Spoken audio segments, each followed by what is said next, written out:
coisas, era o Verbo, Jesus Cristo.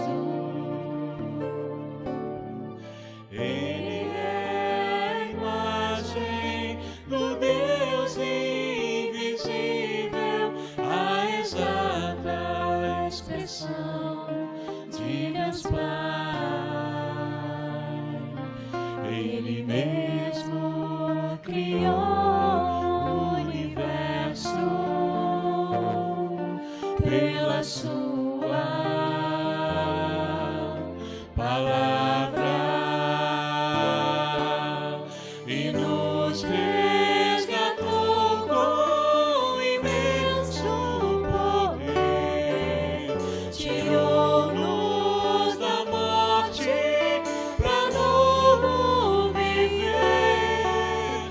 Louvores e glórias a Cristo Jesus, o Verbo de Deus, nossa luz. Desde o princípio de todas as coisas, era o Verbo, Jesus Cristo. Ele é a imagem do Deus do invisível, a exata expressão de Deus Pai. Ele mesmo criou o universo pela sua palavra e nos resgatou com imenso poder, tirou-nos da morte para novo viver. Louvores e glórias a Cristo Jesus, o Verbo de Deus, nossa luz. E nos resgatou com imenso poder, tirou-nos da morte para novo viver. Louvores e glórias a Cristo Jesus, o Verbo de Deus, nossa luz. Aleluia.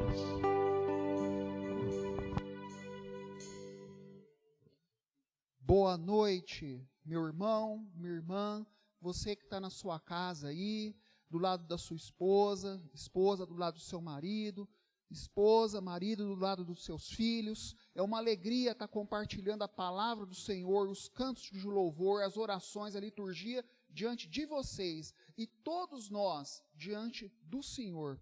Eu convido você que está com a sua Bíblia a nós abrirmos a palavra de Deus lá no livro do Êxodo, capítulo 3, versículos de 1 a 5. A palavra de Deus assim nos anuncia nessa noite.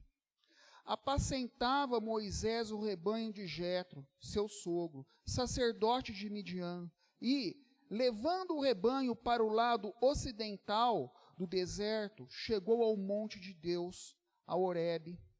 Apareceu-lhe o anjo do Senhor numa chama de fogo, no meio de uma sarça. Moisés olhou, e eis que a sarça ardia no fogo, e a sarça não se consumia. Então, disse consigo mesmo: irei para lá e verei essa grande maravilha, porque a sarça não se queima.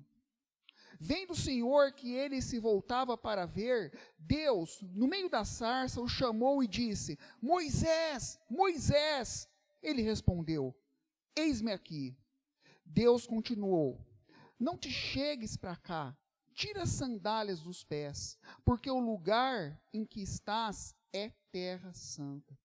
É interessante que Moisés ele estava lá no deserto de Midian, apacentando suas ovelhas, e eis que ele viu aquele fenômeno. A sarça se queimava, mas não se consumia em meio ao fogo.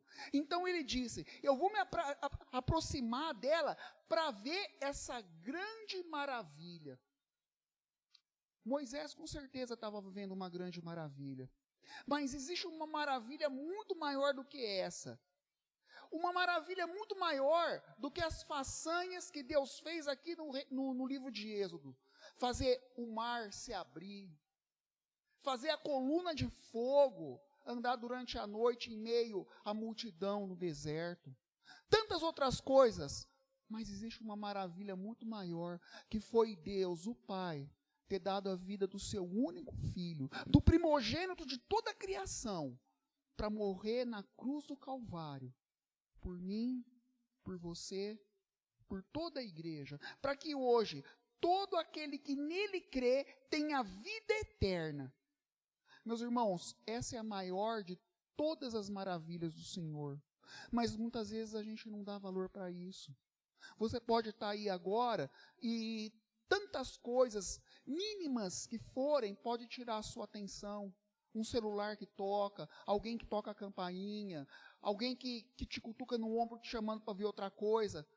Meu irmão, tira as sandálias da preocupação, das interferências que pode ter ao teu redor, porque essa terra é terra santa. Vamos orar?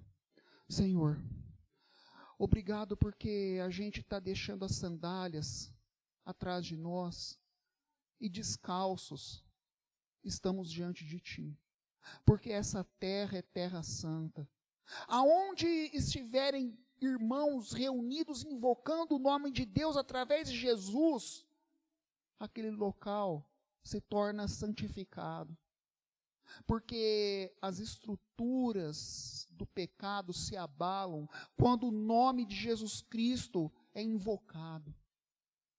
Nas casas, aqui, Senhor, no templo da Igreja Presbiteriana do Jardim Botânico, só os pastores, o pessoal da projeção, o conjunto de louvor, aqui se faz igreja santa, aí na casa dos irmãos a igreja santa, Senhor, e que a gente possa hoje contemplar a grande maravilha, que é Jesus Cristo ter morrido por nós, na cruz do Calvário. Perdoa os nossos pecados, Senhor. Tira de nós as sandálias da preocupação, das interferências, dos incômodos, das preocupações. E que nós possamos estar de corpo e alma diante de Ti nessa noite. Amém, Senhor. Muito importante a nossa fidelidade diante de Deus, de consagrarmos todos os nossos dízimos e as nossas ofertas. Essa é uma convocação não feita por homens, mas por Deus, tanto no Antigo Testamento quanto no Novo Testamento, na história da igreja, pelo passar dos séculos e hoje. Para todos nós, é um dever da igreja. Para tanto, você tem aí os dados bancários da Igreja Presbiteriana do Jardim Botânico, na projeção na sua tela. Você pode fazer o depósito através do boleto, baixando no aplicativo da nossa igreja. Você pode ter maiores informações junto à secretaria da nossa igreja. Eu convido o conjunto de louvor agora a estar assumindo aqui o seu posto e juntos entoarmos os cânticos espirituais para a honra e para a glória do Senhor.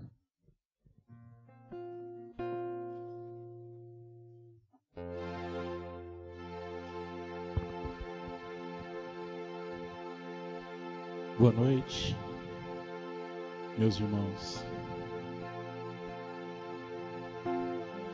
Nós vamos dar início ao nosso momento de louvor e adoração ao Senhor, dizendo para que o Senhor faça a vontade dEle no nosso meio. Você pode cantar essa canção como uma forma de oração também na sua casa, onde você está, dizendo que Ele é teu respirar, que Ele é a vontade dEle na sua casa, no seu lar. Esse é o meu respirar.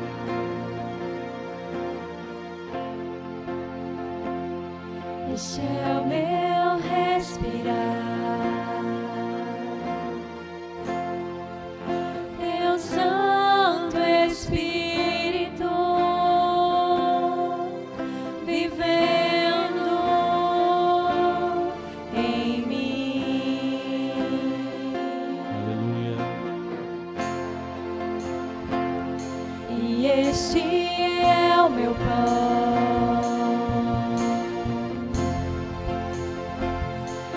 Este é o meu pão, tua vontade feita em mim. E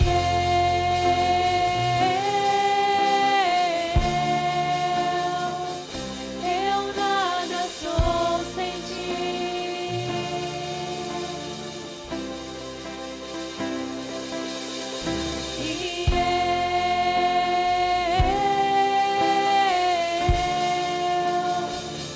Perdido estou sem ti.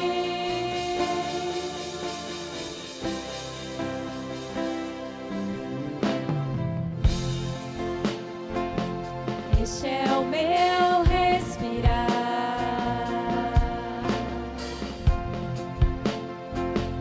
Este é o meu respirar. Teu Santo Espírito vivendo em mim.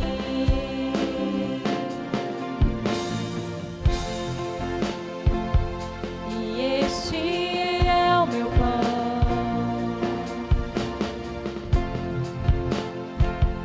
E este é o meu pão, tua vontade feita em mim. E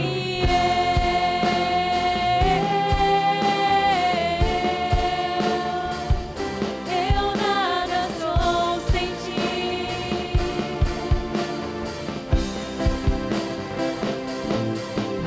E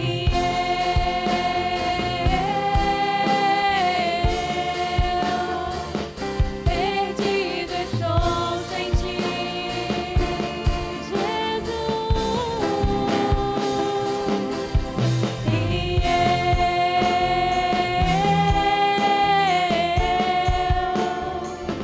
eu nada sou sem ti.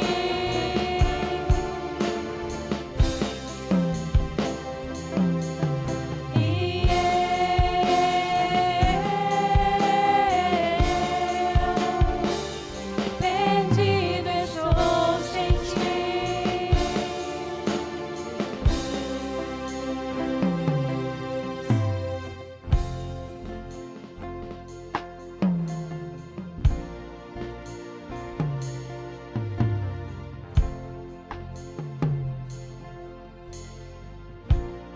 Aleluia, Senhor. Nós somos perdidos sem o Senhor na nossa vida, Deus.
Senhor, faz chover, ó Deus. Abre as comportas do céu. Onde nós estivermos, por onde nós passarmos, ó Deus.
Toma o meu coração e toda a minha alma.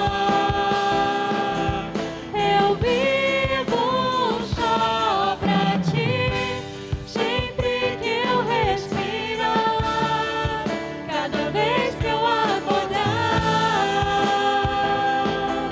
Faz teu querer em mim. Toma o meu coração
Glória a Deus.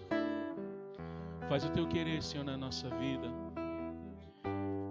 Que nós possamos te sentir a cada respirar, que conforme nós cantamos nessa canção.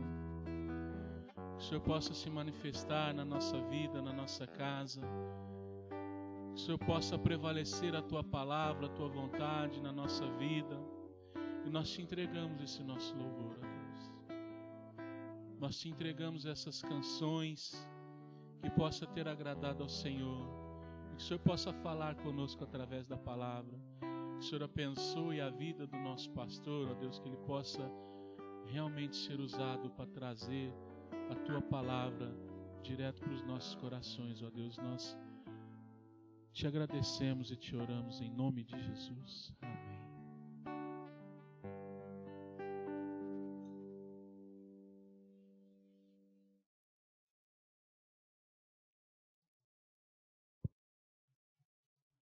Boa noite, irmãos. Vamos abrir a palavra de Deus. Segundo livro dos Reis, capítulo 2, 23 e 25.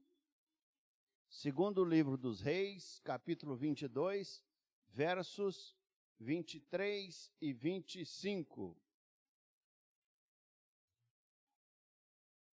Então subiu dali a Betel e, indo ele pelo caminho, uns rapazinhos saíram da cidade e zombavam dele e diziam-lhe: sobe, calvo, sobe, calvo. Virando-se ele para trás, viu-os e os amaldiçoou em nome do Senhor. Então, duas ursas saíram do bosque e despedaçaram 42 deles. Dali foi ele para o Monte Carmelo, de onde voltou para Samaria. Amém. Que Deus abençoe a nossa mensagem e fale no seu coração e no meu coração, para a honra e glória do Senhor. Meus amados irmãos, nós estamos vivendo dias difíceis. Ano difícil. Ninguém sabia em 2019 que 2020 seria assim. Viagens adiadas, planos deixados para depois, casamentos ficaram para trás, início de projetos abandonados ou esquecidos ou postergados. Ano difícil, dias difíceis, não é verdade? Essa pandemia veio assolando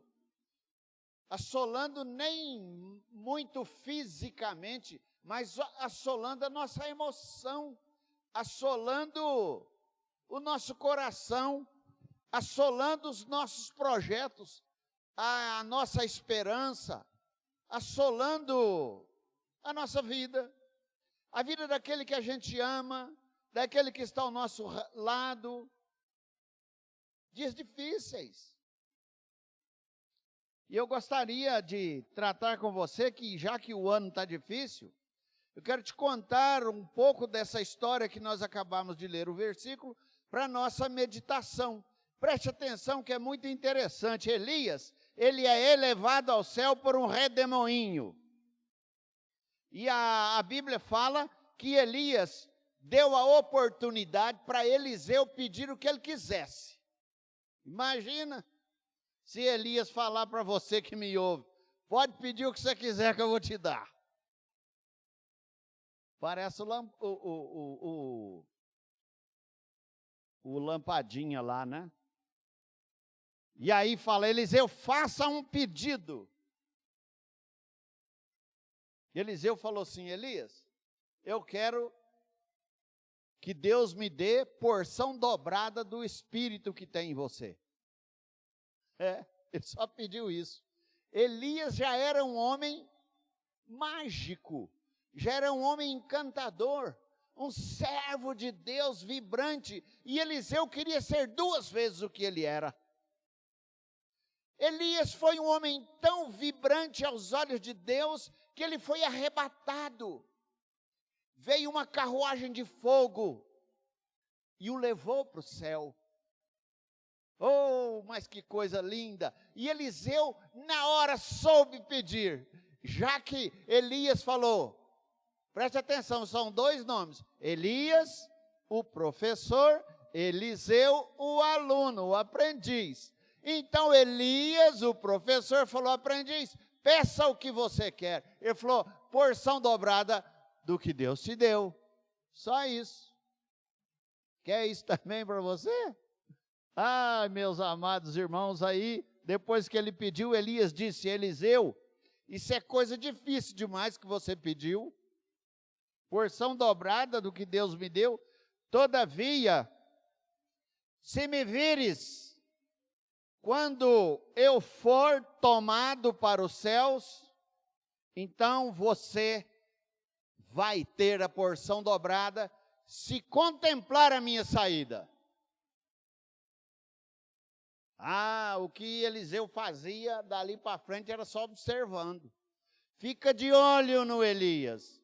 Aí veio aquela carruagem de fogo e levou Elias, e Eliseu então pegou as vestes de Elias.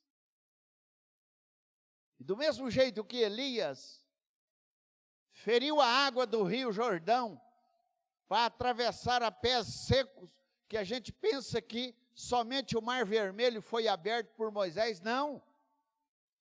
O rio Jordão foi ferido.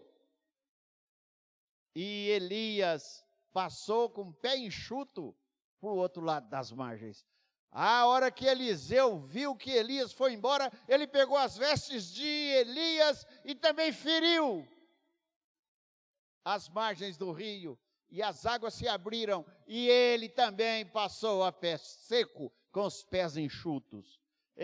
Meus amados irmãos, como Elias havia tomado o manto e dividido as águas do Jordão, também assim fez Eliseu, ferindo as águas, e elas se abriram, elas se dividiram. Eliseu passou com os pés enxutos. Esta é a primeira cena que nós estamos vendo. Veremos 3 cenas. Esta é a primeira.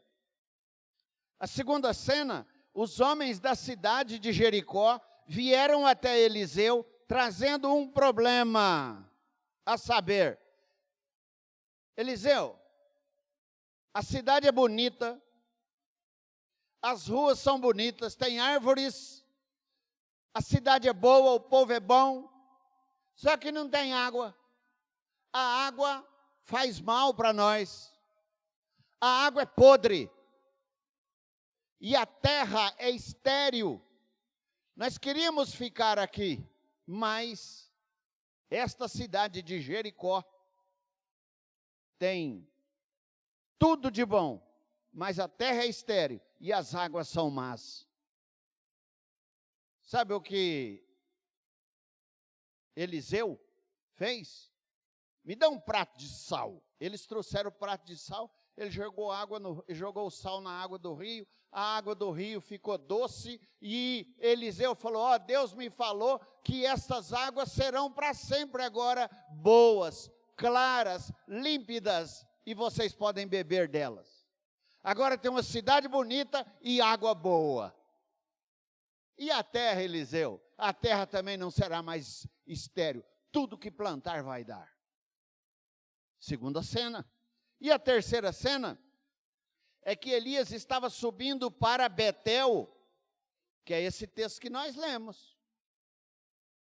Ele estava subindo para Betel e saíram rapazes, uma gangue. A Bíblia fala de 42 que foram despedaçados. Se 42 foram despedaçados, ali fala deles, 42 foram despedaçados deles. Com certeza tinha mais de 42. E esses jovens estavam indo atrás de Eliseu, quando Eliseu estava indo para Betel, e esses jovens zombavam de Eliseu, desafiavam Eliseu, provocavam Eliseu. Tem algumas coisas que tem pessoas que pensam que Deus é mau, que Deus fez coisa errada. Veja bem que Eliseu, ele ficou indignado, ele ficou chateado, porque eles zombavam dele. O texto fala que ele ficou chateado, eles zombavam dele, vendo, pois, que eles estavam brincando com ele, com o sentimento dele. Veja só, virando-se ele para trás, viu-os, amaldiçoou em nome do Senhor. Veja bem, eles estavam zombando nessa terceira cena desse servo de Deus. Zombando. E zombar do profeta era zombar de Deus. E ele estava chateado, e daqui a pouco nós vamos ver por quê que ele estava chateado com os meninos, com esses 42 rapazes. E o texto original não fala que eles eram adolescentes, não. Fala que eram homens velhos, rapazes, já criados com a sua própria vida.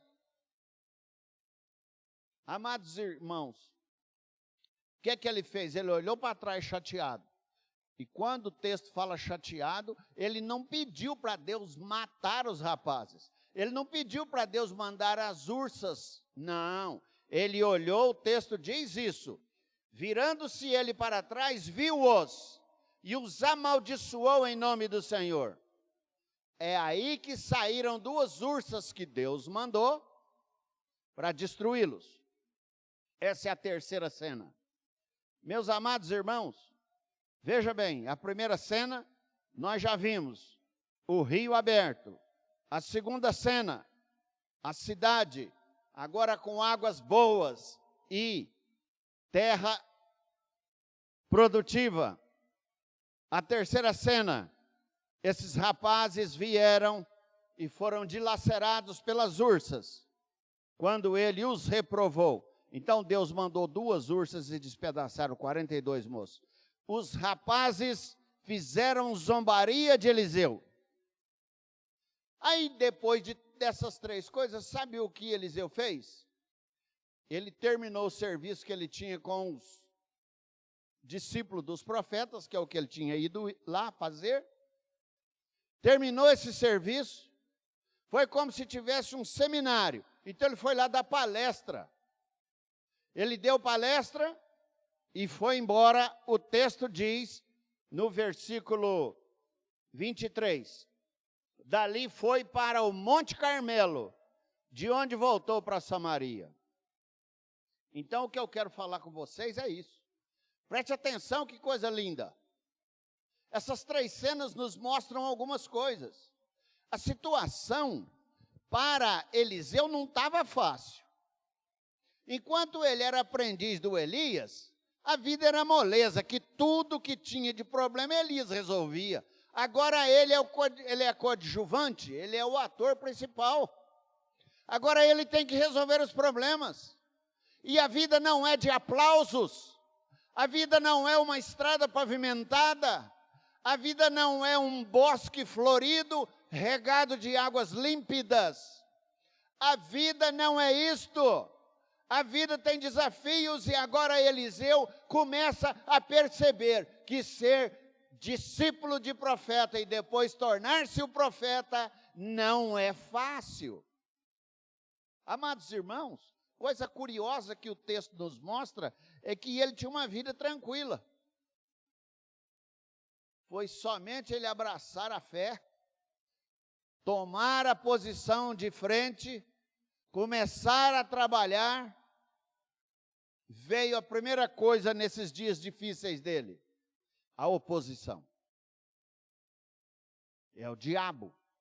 A oposição veio. E provavelmente, você que é cristão, não tenha dúvida, a vida cristã não é uma estrada pavimentada, não é o bosque florido.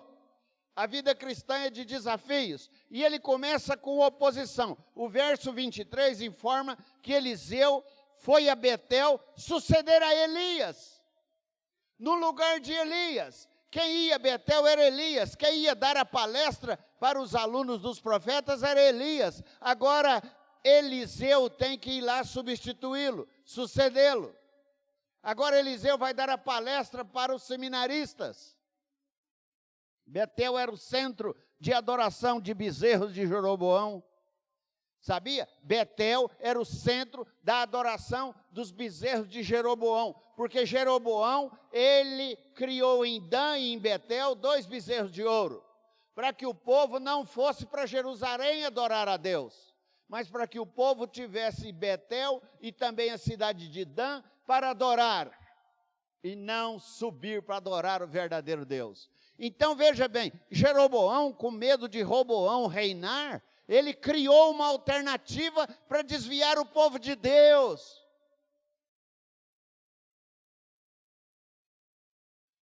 E ele então, colocando esses bezerros de ouro, o povo parou de adorar a Deus em Jerusalém e passou a adorar a Deus em Betel. E veja bem, para onde que Deus mandou Eliseu no primeiro trabalho dele? Exatamente lá, onde tinha bezerro de ouro, onde tinha adoração a deuses falsos. Jeroboão construiu santuários, constituiu falsos sacerdotes. Ele está indo para esse campo, por meio desses lobos vorazes. E ele não vai ser aplaudido. Ele não vai ter a comissão recebendo ele para servir no jantar. Não, o que ele viu não foi nada disso. O primeiro serviço dele foi exatamente nessa Betel, onde ele encontrou ferrenhas críticas quanto ao seu serviço de profeta. E é exatamente isso que aconteceu. Eles constituíram esses jovens, esses homens, quando viram que Eliseu estava chegando em Betel, eles constituíram esses jovens para se oporem ao servo de Deus. E esses opositores chegavam, desafiavam, dizendo: sobe, sobe por quê? Porque Elias subiu num carro de fogo. Eles estão desafiando Eliseu. O Elias subiu, suba você também, se você for servo de Deus, se você de fato representa Deus, desafiando. Meus amados, em outras palavras, eles estavam dizendo: não te reconhecemos como profeta. Aqui nós adoramos bezerros de ouro de Jeroboão. Você não tem poder como Elias. Vai embora daqui. Dias difíceis, né? Para trabalhar, olha que situação. É desanimador se oporem contra a nossa capacidade. As pessoas estavam colocando em xeque se ele era ou não capaz, se ele era ou não merecedor. Então, ele estava sendo diminuído, ele estava sendo desqualificado, ele estava sendo acusado de inidôneo, ele estava sendo acusado de incapaz, ele estava enxotado, ele estava enfrentando um povo que dizia: nós temos os nossos Jeroboões.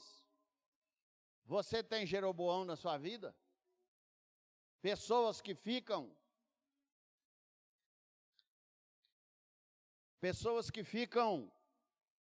enfrentando a gente por coisas tão pequenas, enfrentando a gente por coisas insignificantes, desafiando a gente para saber se somos verdadeiramente cristãos, desafiando a gente para ver se nós temos poder. E quando nós estamos diante do homem chamado Jeroboão, que tem outros deuses para adorar, eles nos desafiam. Não temos apenas Jeroboões na nossa vida, mas nós temos 42 rapazes. Todos nós já fomos provados, todos já fomos desqualificados pelas pessoas.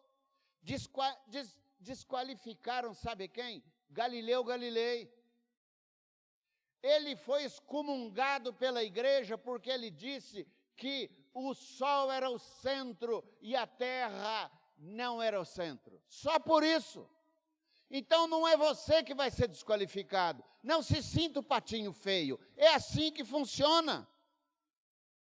Ele teve que se retratar perante a igreja e mesmo assim foi condenado à prisão domiciliar perpétua. Galileu Galilei. Foi desqualificado e ainda se retratou e ganhou prisão perpétua. Se você for contar na história as pessoas que tiveram desafios e foram desqualificadas, como Joana d'Arc, como o apóstolo Paulo, como o seu Salvador Jesus, a oposição é ferrenha, mesmo nos dias de dificuldade. Meus amados irmãos, a gente sofre muito, né? Esse negócio de ter agora a Claro, a Oi, a Vivo e etc. Então, nós temos um telefone lá na nossa casa, que todo dia a empresa liga lá procurando um tal de José Roberto, que ficou devendo para eles. E eles ligam lá e eu falo, não sou eu sou o Adilson. Mas o senhor conhece o Zé Roberto? É o senhor. E eles estão duvidando de mim, achando que eu sou o Zé Roberto. Eu estou sendo cobrado de coisa que eu não fiz. Eu estou sendo importunado. Eu não plantei, é assim que é a vida. Aí hoje eu falei para a Cris, pergunta quanto que o Zé Roberto ficou devendo, eu vou pagar para ficar livre. Pagar coisa que você não fez. É isso que é difícil na vida. A vida está difícil, nós ainda temos os opositores. Nós ainda temos os acusadores. A vida está difícil, a gente não podia ter uma vida mais leve se nós tivéssemos apoio. Mas não é apenas uma vida difícil com oposição. Ele começou a fazer críticas pessoais. Então, a segunda coisa, a primeira é a oposição, a segunda é que começaram a criticar a pessoa dele, o físico dele, a vida dele. É assim que o diabo faz. Ele se opõe contra nós, duvidando da nossa idoneidade, nos destruindo, nos desqualificando, para nos deixar mentalmente derrotados, e agora vem as críticas pessoais. Alguém já falou para você que você é baixinho? Alguém já falou que você é magro demais? Alguém já te xingou de burro?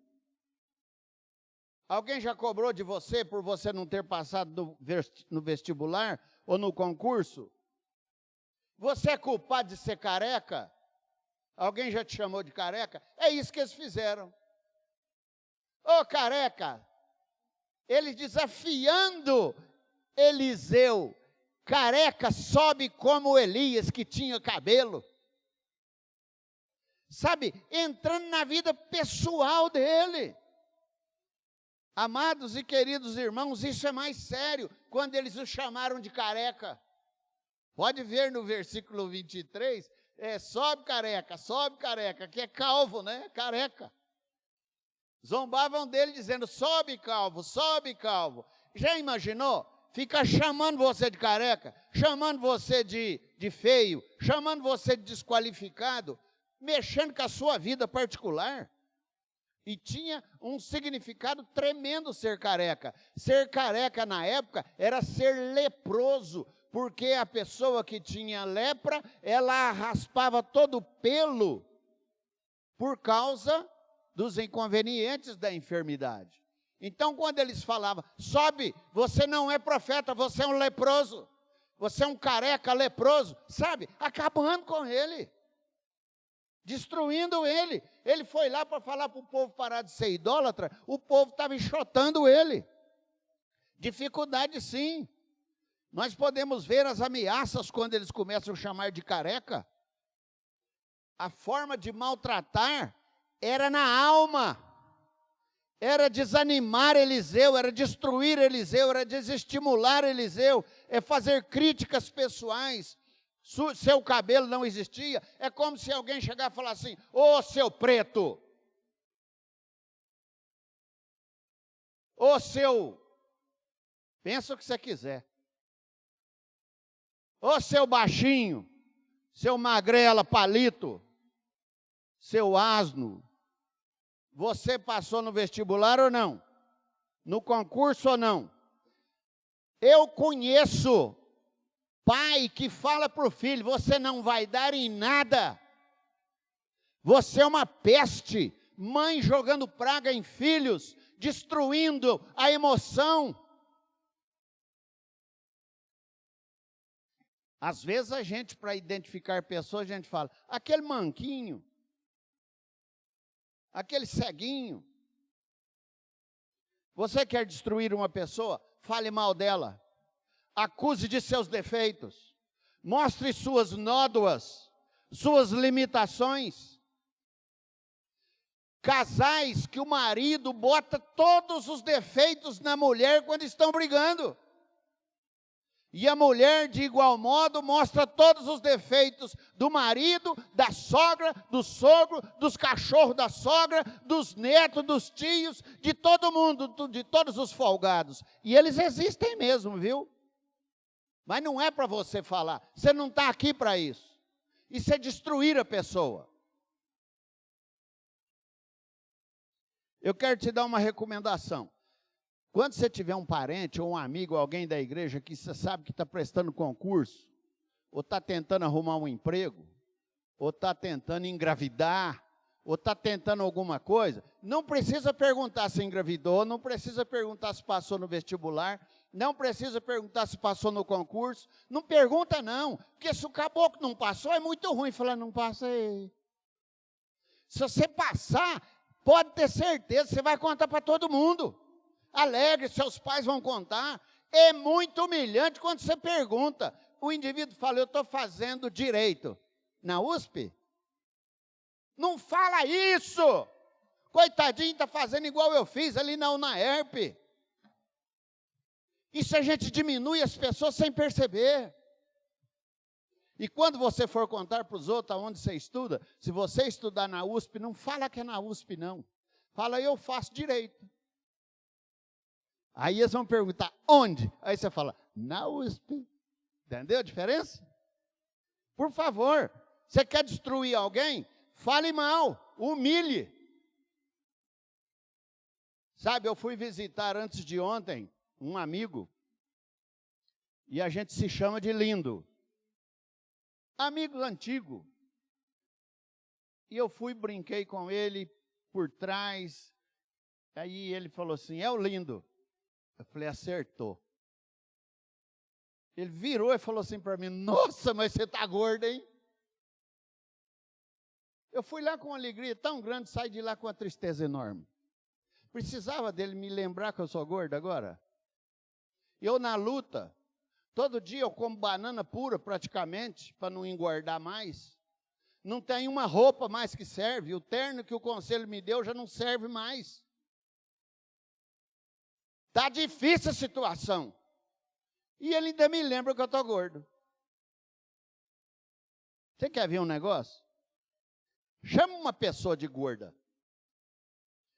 Gente, que triste é quando você vê uma mulher que está gorda e você fala assim, está grávida?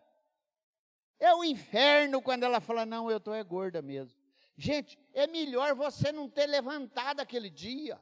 Cuidado com a tua língua, o inferno. Cuidado, demônio. Cuidado para não ficar usando nós, irmãos que amamos, insultando o outro. Aqui, veja bem, eles queriam destruir Eliseu. Então eles falavam, ô careca, careca, careca, leproso, leproso. Não faz isso, não faça isso. Mas então, dias difíceis. Primeira coisa que nós vimos aqui, a primeira delas, é desqualificá-lo. Quando eles estavam chamando de incompetente, se opondo a ele. A segunda delas é crítica pessoal, crítica das suas mazelas, crítica dos seus defeitos. Se você achar alguém que está com algum defeito, não fala da pessoa, do físico, fala para a pessoa, nossa, o seu brinco é tão bonito. Para não precisar mentir também, né? Que às vezes está gordo, você vai falar que está magro, ele sabe que você está zombando dele. Falou, nossa, o seu brinco é tão bonito, entendeu? Nossa, que sapato lindo. Não fala do gordo, não fala do magro, não fala do careca. Amados, eu quero terminar dizendo que ele teve força para continuar, ele teve resistência. Os dias eram difíceis, mas ele teve resistência naquela situação. Nada o intimidou. Depois de completar os negócios com os discípulos dos profetas, acontece o seguinte, que esse Elias, esse Eliseu, quem inventou seminário foram eles. Então ali tinham os seminaristas, eles moravam nas casas dos profetas. Se você for ler ali 2 Reis, você vai ver. 2 Reis, você vai ver. Você verá que tinham os seminaristas. Então ele foi, resolveu o problema com os seminaristas, fez a palestra lá no seminário, ensinou o pessoal e agora ele volta para o Monte Carmelo para descansar a cabeça. Ele, ao invés de falar assim, eu não vou mais ser profeta não, que é difícil demais. Está todo mundo me perseguindo. Agora estão falando até da minha careca. Não, eu não vou ser isso mais não. Não, não faça isso. Porque se fosse com aplauso, todo mundo queria ser. Se fosse com festa, todo mundo queria ser. Aí é muito bom. Se ser pastor fosse isso que eu estou falando, todo mundo deveria ser. Esse aqui é o lado gostoso, onde eu estou pregando a palavra de Deus para crente.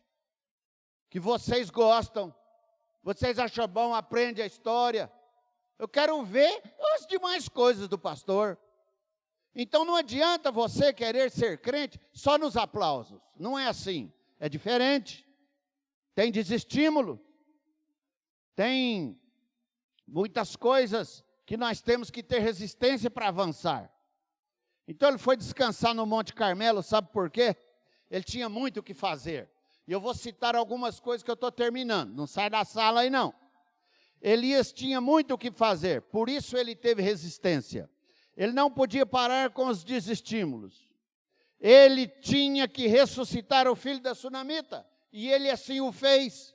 Olha outra coisa que ele tinha que salvar os seminaristas do caldo venenoso. Lá no seminário, fizeram uma panela grande de ervas verdes, e no meio tinha erva envenenada. E uns tomaram e já começaram a morrer, passar mal, fazer aquelas coisas todas. Ele veio e salvou os seminaristas todos. Está lá no texto bíblico.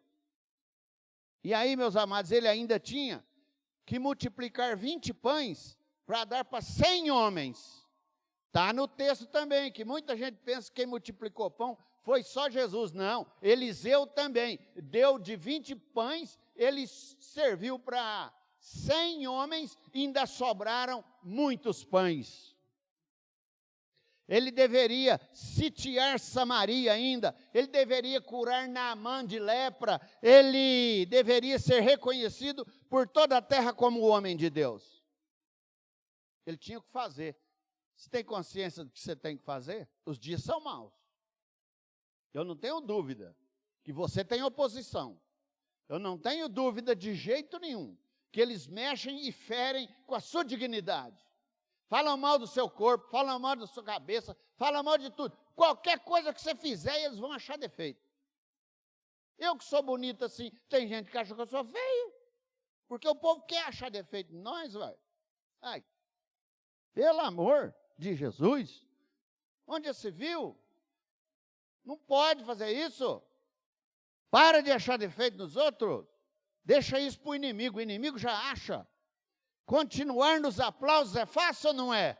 A gente ter resistência para o povo aplaudir a gente. É fácil.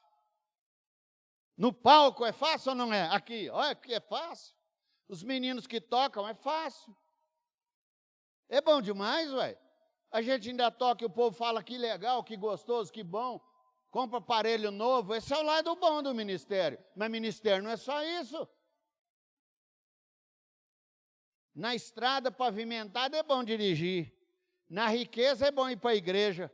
Que os bancos tudo macinho. Ser missionário na televisão, quem não quer? Servir Jesus nos milagres, nas curas e receber as bênçãos de Jesus, quem não quer? Eu quero ilustrar que Jesus teve que continuar, mesmo quando ele foi traído, injustiçado, injuriado. E eu termino dizendo para você que o pastor lá de Torre de Pedras, inclusive eu fui pregar lá, e eu não sei nem mais se foi esse ano ou se foi no final do ano passado.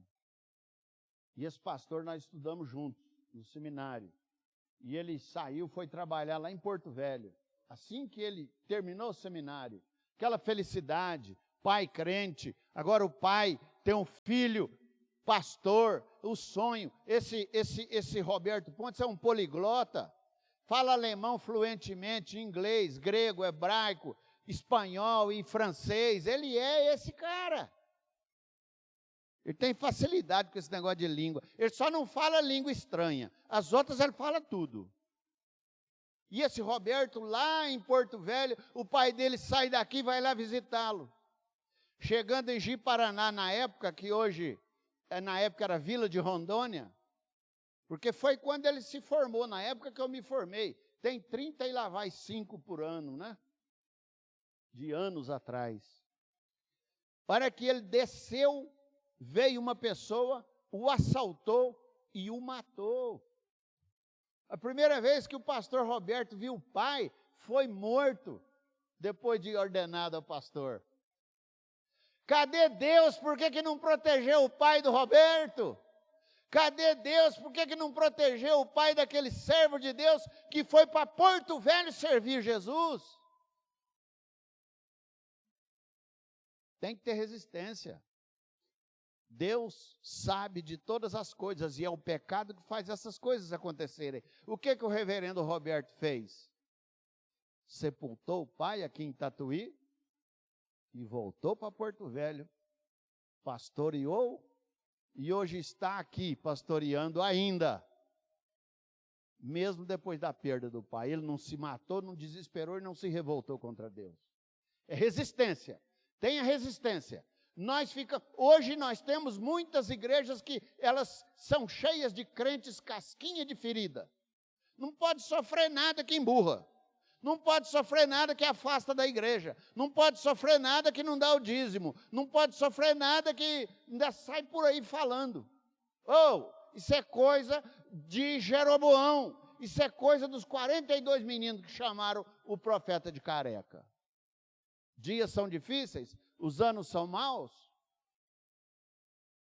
Aprenda com esse Eliseu, que coisa linda. Eu aprendi demais, espero que você também aprenda.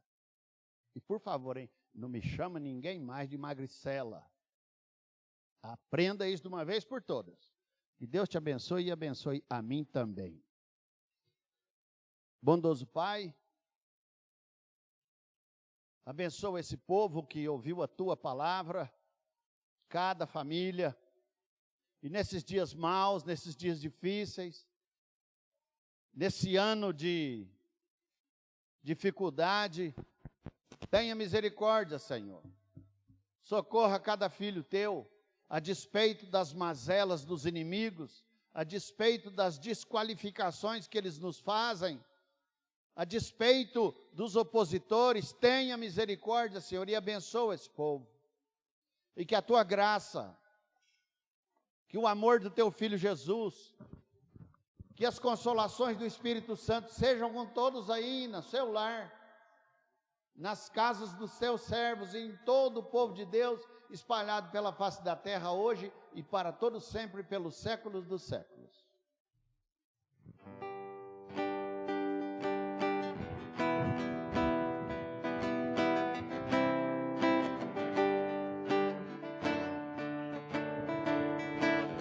Esse é o meu desejo, Senhor, te honrar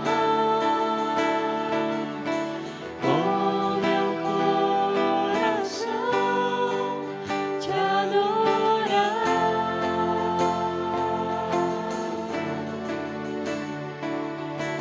Tudo que há em mim te dá louvor.